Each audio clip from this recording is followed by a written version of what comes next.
system that can exploit them some more with all the arrogance that comes with it. I wanted to give people the opportunity to be totally independent of the grid system. Remember, that was my goal.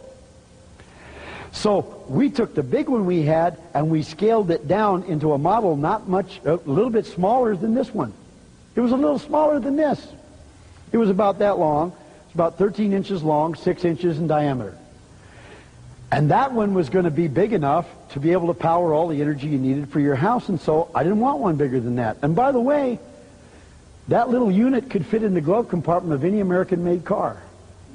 I went across the United States of America telling my story. I told it in every state of the United States, and I got 1,000 people to join me telling my story. We put a media ad campaign together because the media wouldn't cover it, so we ran commercials.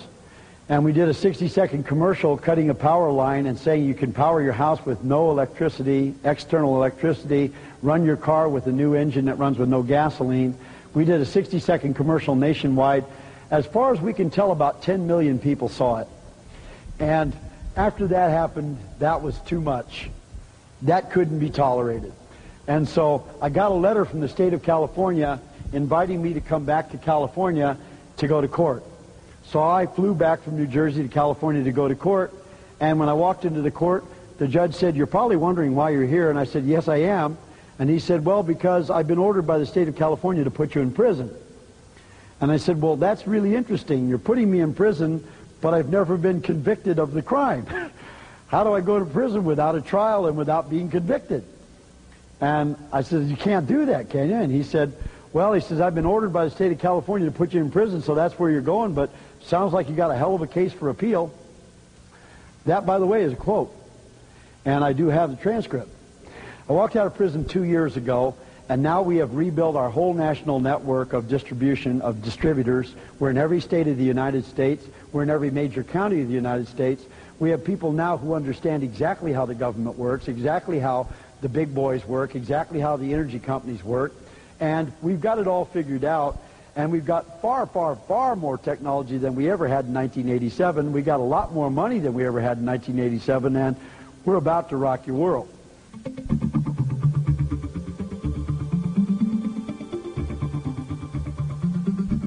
As if the amazing over-unity results of these pioneering inventions are not enough, a curious combination of side effects to free energy research involves such things as the transmutation of metals, the formation of new isotopes, and yes, even anti-gravity. Levitation effects from spinning magnetic disks conjure up images of UFOs hovering in midair. British inventor John Searle has led the way along these lines, but his technique is not the only approach. The remarkable works of Canadian inventor John Hutchison has drawn widespread attention from businessmen and government scientists since 1979, when he began using ultra-high electromagnetic frequencies to transform matter in some very unusual ways.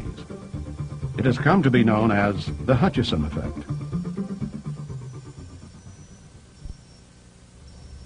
The objects you're seeing moving there is a form of levitation by translational movement, meaning that the objects become lighter and can float around. The heaviest being the barium cylinder that you see there, with the two wires coming out of it. Tends to slide around on 7 pounds of its own weight.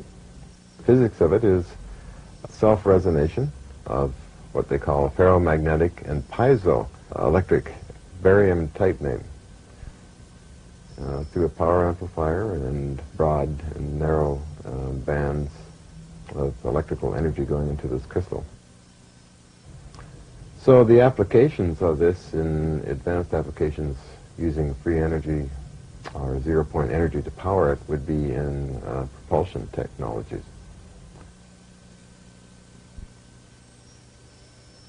This is a crystal converter unit that I made about a year ago to see if the principle worked, and indeed it seems to work to this day. The principles involve the Casimir effect and space charge type of barrier technology in semiconductors, and a jitter activity called zero-point energy that goes through time and space The idea is to get the material inside this to interface with the jittering action of zero-point energy. And moving on to what they may look like inside, I actually bring out a piece here of this material, of common minerals and that, produced in a special way, and I take a reading here. And I should be getting a higher reading. I have a hot spot somewhere around here. I have here almost a half a volt, as you can see. As one can see, there's no batteries in this or anything else except this crystalline material with different configurations. And this is a steady state. It's always that, and has been tested up to a year's time and under stress tests also. So, which made me decide to then, of course, mount the same material in cylinders. Different cylinders, of course, there are different mixes in there, and I found that that some of the cylinders are not as powerful as this material here, or this very tiny one here. Actually, this has more power than this large artillery shell unit here. And what I want to do, of course, is to demonstrate it in the sense of it making actual power. That means to turn a small motor. Okay, I'm attaching this to the base here, another lead at the top, and it should spin, which it does. So yeah, basically, this kind of material powering motors. Of course, it's a very small motor at this time, but scaled up in larger amounts of material can power up to several horsepower if needed. Hutchison hopes his simple shake-and-bake method of producing these crystal energy converters will attract investors who can see the potential of permanent batteries which never need charging. Non-toxic, that will interface with zero-point energy in space and time. Hutchison's more dramatic experiments border on the paranormal and have generated more than just a passing interest from U.S. military research labs. We've had about 750 demonstrations of levitations, translational movements, metallurgical samples falling apart, changing into transmuted unknown metals. Quite a variety of obscure types of effects, wood impregnated into metals, other objects in metals, monopole magnetic fields written up in many journals. Quite a host, or a Pandora's box, of different types of effects on the outer edge of the scientific community. In this remarkable series of video clips shot by Hutchison, we see what happens when he fine-tunes the electromagnetic frequencies aimed at target objects in his garage.